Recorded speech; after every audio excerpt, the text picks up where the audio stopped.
Sarge!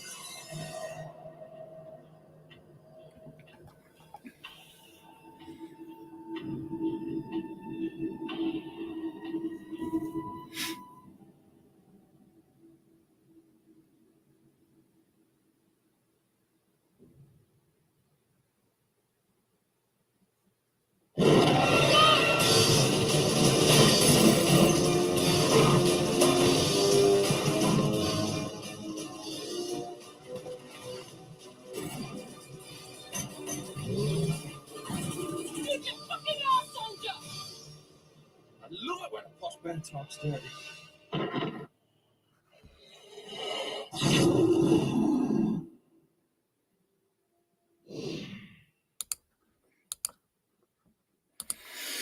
Well, good morning, everybody. Welcome to day 2 of 31 Days of Monsters. Today we are talking about Dog Soldiers. Now, people have been asking me about this movie for a long time. You've got to see Dog Soldiers. You got to see Dog Soldiers, and I've never seen it before until yesterday. I rented it on Amazon Prime. It's like $2.99. Not a bad deal. I think people love it more than I do. There's some issues. We'll talk about the negatives first. There's a graininess to the film. It feels like a low-budget movie. And the herky-jerky camera work is really annoying to me. I can't stand that. It's like, what are you trying to hide behind all that camera work? There's quick cuts and stuff. Even when they're just conversation scenes, it's just like boom, boom, boom, boom, boom. And I find that distracting. Now, on the positive side, this is a really cool werewolf film. We see these great Bernie Wrightson style, howling style werewolves, really tall, big and powerful looking, running through the woods, and doing their nonsense to our heroes in the buildings and stuff like that. So that stuff is really good. The acting is okay. I had a little problem understanding them in the beginning. There's a lot of heavy, thick British accents accompanied by idioms that, I'm like, what are they talking about? But once you get past that, it actually rolls around pretty good. The plot of the movie is really interesting. The British Army is doing the training exercise in the Scottish woods, and they come across a special forces team that's been wiped out, and they're obviously there for some nefarious reasons. There's one survivor, and we find out eventually later on that the government knew about these werewolves and was trying to capture one and weaponize it. So the British soldiers are left holding the bag, and they hole up in this house, and they're surrounded by the werewolves. There's a little bit of mystery who the werewolves are, and I won't spoil that. There's a good amount of gore in this.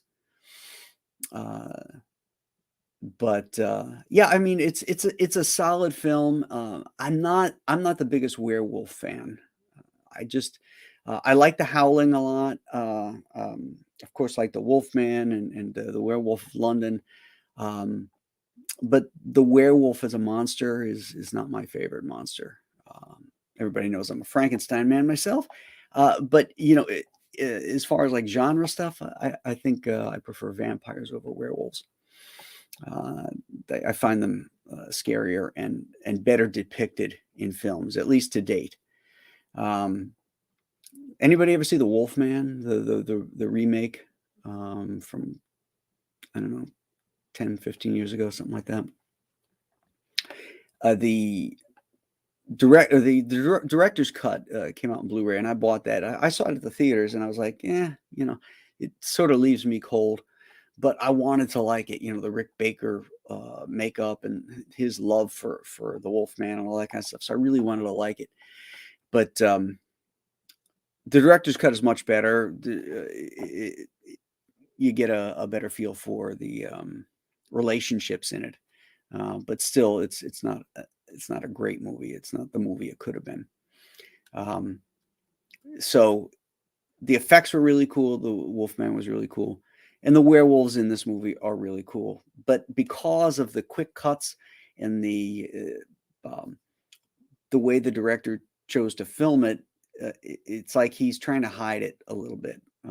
It would have been nicer to see some dead on, straight up werewolf shots. I think that would have been, a little less finesse and a little bit more straight on. When you watch a monster movie, you want to see the monster, and the quick cuts, I think, just didn't do it for me. But anyway, solid movie. I would recommend it. It's better than most old-fashioned werewolf movies.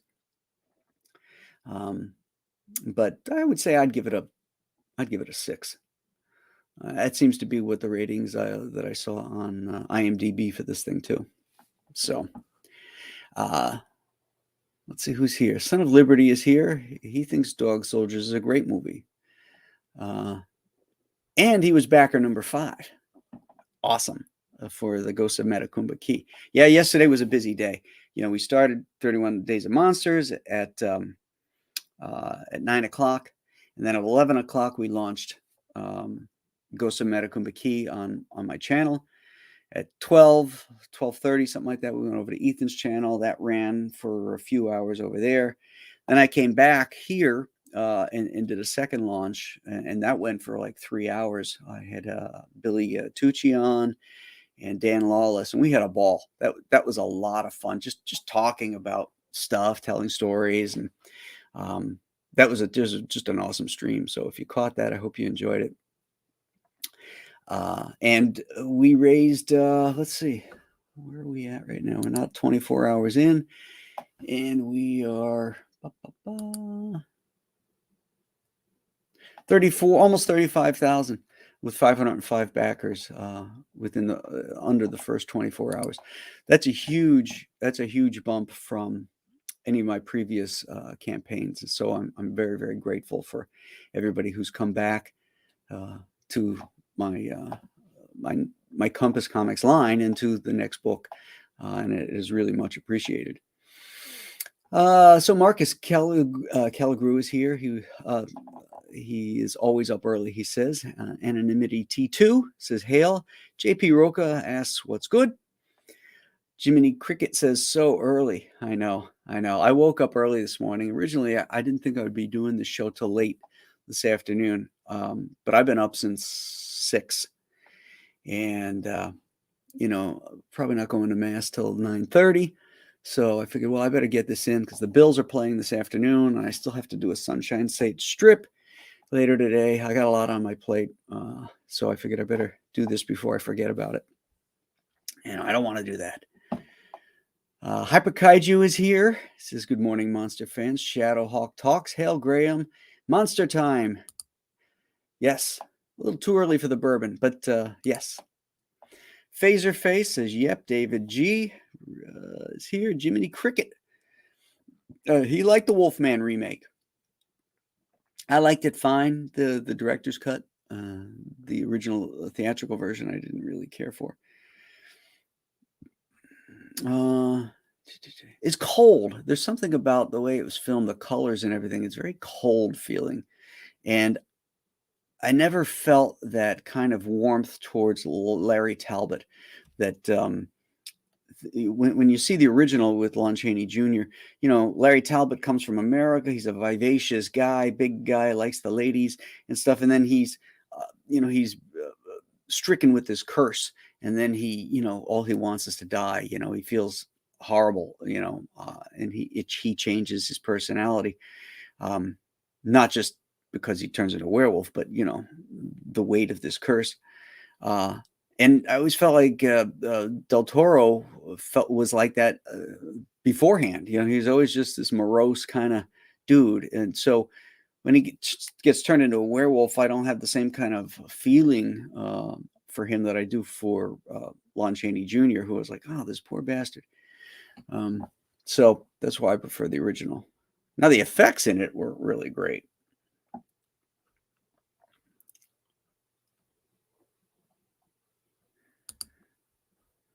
Greetings, Ghostly Graynon and Matakumbe Mob.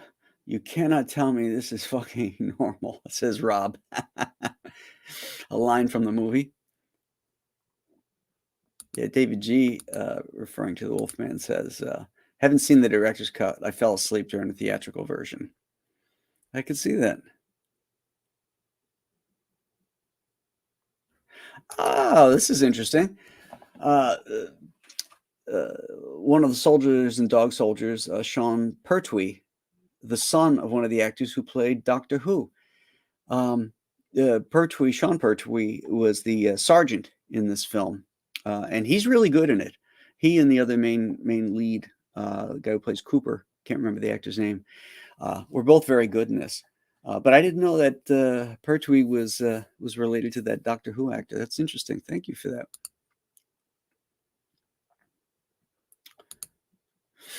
Has there been any movies where werewolves versus vampires other than the Underworld movies?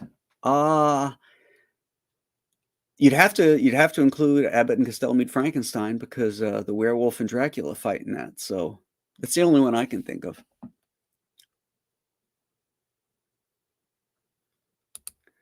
Rob says this one was a howl, but I'm biased, being a Brit and a bit of a werewolf fanatic. That's okay. We all have our biases. Hyper Kaiju says, "Go Bills!" Yes, sir. Go Bills.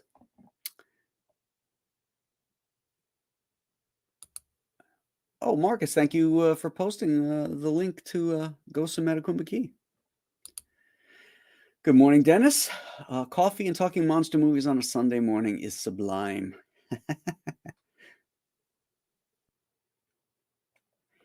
Let's see. JP Roca says an idea for future 31 Days of Monsters videos. In the video description, add the list of all the movies. All the movies are listed. I posted them yesterday on Twitter, Facebook, and Instagram.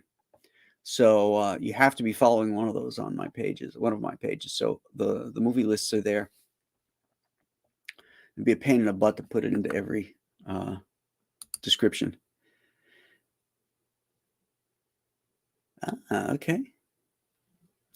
Christopher Juliano is here. Hello. Benicio is one stiff actor. I love the scene where the werewolf arm is grabbed the guy through the window. His buddy chops off the arm and says, "Cheers."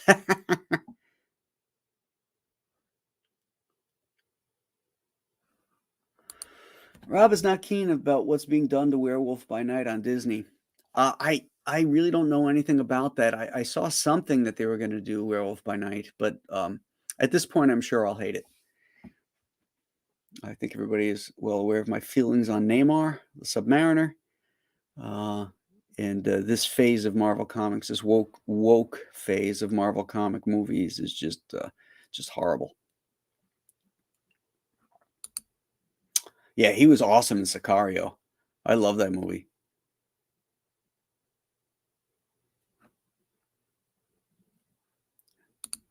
Rob Beyond says, "Hail, Char." Chat.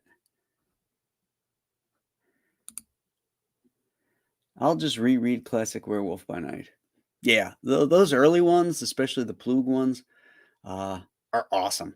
I love those. Roy Thomas and Jerry Conway.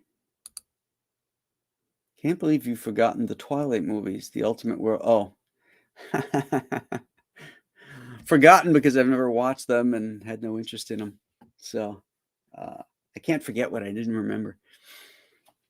That sounds like a Yogi Berraism, doesn't it? I can't forget what I didn't remember. Okay, so here we go, guys. Enjoy your morning. Enjoy your coffee. I got to get showered up, ready for church. Tomorrow is The Keep. I've got to figure out a way to watch that today because it's been a lot of years since I've seen that movie. It's a Michael Mann film. It has Nazis and monsters and Viking lore in some Scandinavian country. I forget where it is. But so there's your homework. You're going to watch The Keep tonight, and we will see you at our regular time, which is 8 a.m. Eastern Daylight Time, which is our Monday through Friday schedule. 9 o'clock on Saturdays and Sundays is Potluck Sunday, whatever time I can get it in. So thank you so much for tuning in. It's always a pleasure. Jiminy Cricket says, enjoy church, Graham. Congrats on the success of your new campaign. Thank you, brother. Much appreciated. And we got another comment here. My mass is 10 Central. Okay. On today's episode of Graham Nolan's Being Ripped, LOL. This is my morning jammies. I just I didn't have time to change.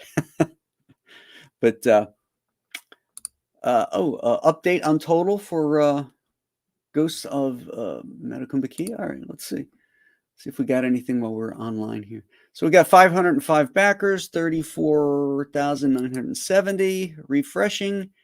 Oh, we're at 35. Beautiful. And 506 backers. 35,000 in under 24 hours. That's a beautiful launch. I can't wait to actually start digging in and doing drawings on this, because for Giant Size Two Fists and Manly Tales, that I've been working on that since like January, and now we're fulfilling, obviously. Julie showed me pictures of all the packages that are all going out Monday to the post office. But in that capacity, I was pretty much art director, writer, publisher, and not an artist. So I'm really looking forward to getting into the nitty gritty and drawing on the story. I can't wait for that opening sequence to get down at the board and start drawing. So this is going to be a lot of fun. Thank you, everybody that has supported it. If you haven't, I hope maybe next payday you'll consider it, because this is going to be just a fun ride. I think the passion that I have for it will translate into the story and the artwork. So again, tomorrow, guys, we'll see you at 8 o'clock, and we'll be talking about the Keep. You have a great day, and remember, go Bills. See ya.